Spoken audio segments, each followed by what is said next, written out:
5 minutos del Espíritu Santo, 11 de octubre. Como siempre, el apasionado San Agustín expresa de una manera maravillosa el deseo de Dios y también el deseo del Espíritu Santo. Usemos sus palabras para elevar el corazón al Espíritu Santo.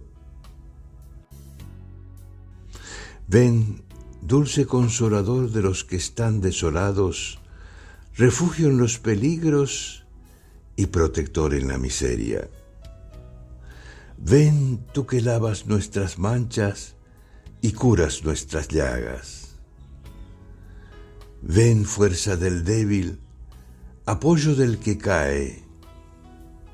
Ven doctor de los humildes y vencedor de los orgullosos. Ven, Padre de los huérfanos, esperanza de los pobres, tesoro de los que sufren la indigencia.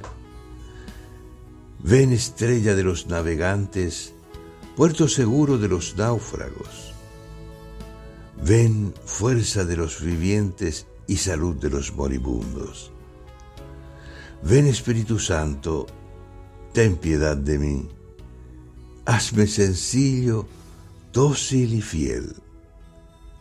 Compadécete de mi debilidad con tanta bondad que mi pequeñez se encuentre ante la multitud de tus misericordias.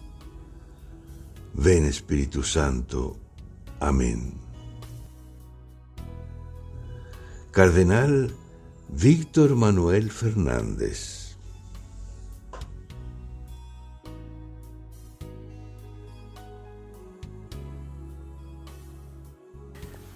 ¿Te gustó el video? Danos un like, un dedito hacia arriba porque te gustó. Suscríbete al canal y no dejes de tocar la campanilla, así te avisaremos cada vez que subimos un video.